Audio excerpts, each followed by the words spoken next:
I love my country, and a lot of other people love their countries too. And there's only one real way to really show that you love your country, and that's the singing of your national anthem. It's one of the most patriotic things that any kind of citizen can do.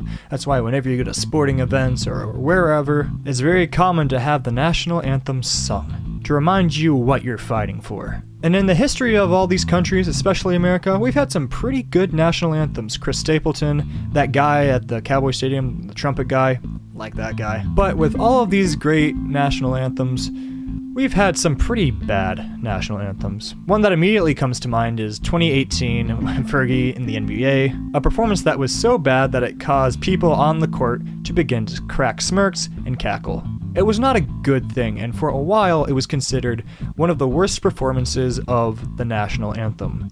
That is, until recently. Because you hear me right, it has been beaten. The title of the worst national anthem sung has been beaten. And I have to tell you this story, and unfortunately there's no better way to get into it than to show you. So I will brace yourself. But before I get into that, I need to give a little bit of background. The date, what's the date? The date, July 15th, 2024. It was the event for the Home Run Derby. And before they commenced with the Home Run Derby, there was one thing that was missing, one thing that had to absolutely be done. And that's the singing of our national anthem. You know, yeah, Home Run Derby, America, it's gonna be a great day. All we need is just that song to get us really riled up. And the song came, and it was painful. Now, as I said, I can't get into this without first showing you the anthem, and just so I can refresh myself too, and I hate doing this, I'm going in with you. If you want to skip it, I'll put timestamps so that you can skip forward. Just know that you're not going to be comfortable. You've been warned. Brace yourself. Also, I need to point out, I had to type in this Home Run Derby, and it's the first thing, and the third thing, and the fifth thing. Please welcome four-time Grammy-nominated country singer-songwriter Ingrid Andress.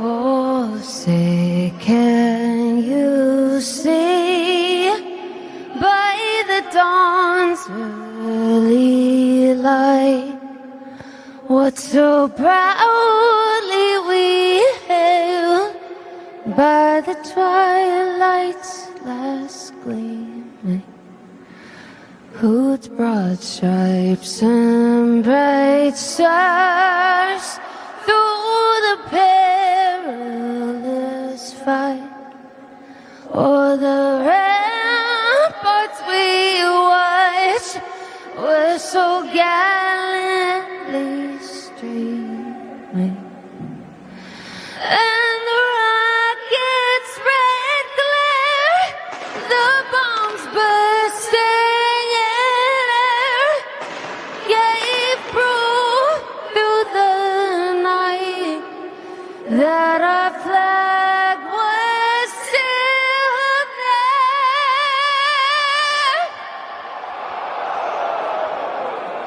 Oh, say does that star-spangled banner yet wave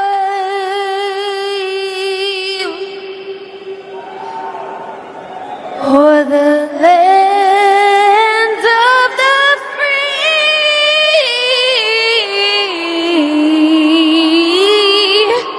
and the home of the brave? Alright. That's enough of that. So as you can imagine, and as you've just heard, that was horrible. It was a terrible singing of the national anthem, and it has been remembered as such. So for context, the singer who sang that was Ingrid Andress.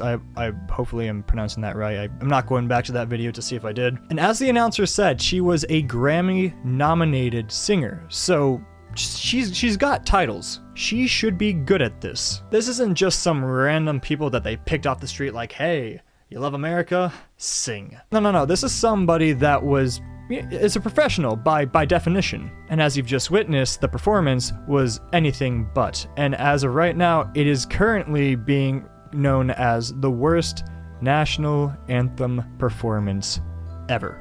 Period. Zip-zot. You know, I never thought the day would come when Fergie's performance would be seen as not the worst, and that day is now. The end times are upon us. You want to know how bad it is? Let me show you how bad it is. Whenever you go to Google or any kind of search engine, whenever you try to type home run derby, oh, look, again, top. Just like the YouTube, just like everything else. Ba-boom, ba-boom, ba-boom, ba-boom. This thing was a disaster. Now, the thing about the situation and the thing that makes it a little bit more not funny is the fact that the singer, Ingrid, actually came forward and explained what happened in a statement. Basically, to sum up the statement, she mentioned that when she sang the national anthem, she was actually drunk, which I'm inclined to believe. She mentioned that she's also now in rehab and she's trying to take care of that entire situation. So, good. It's important to point out that while this thing is gonna live on in infamy for a while, it doesn't mean that the singer's a bad person. She did something stupid, and it's something that's going to be remembered for a very, very long time. But at the same time, on top of that, she is also a singer who has, I assume, performed before, and it's not like this is an entire concert. This is just a 2-minute song that you have to sing, and it's not an overly complicated one, too. Everybody knows the lyrics. There's no big show, you don't have to dance and wave your arms around. You just gotta sing it and then get out of here. I think what also kind of shot her in the foot was that she tried to get a little bit too complicated. She tried to spice it up just a little bit too much by shifting octaves. Land of the free. And being drunk and not being able to really gauge the pitch of whatever you're trying to sing, it just ended up being... That's all I really wanted to talk about. I just wanted to talk about this very horrible national anthem, because it's one that's going to be remembered for a while, for years. We still talk about the Fergie one, and that was 6 years ago now. And while it can no longer be considered the worst, it's still going to be remembered.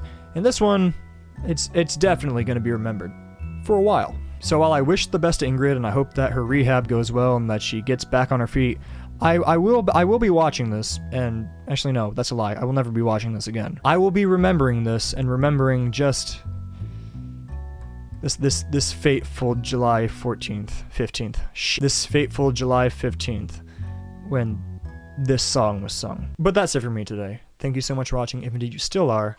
My name is Brockster, and I bid you all adieu.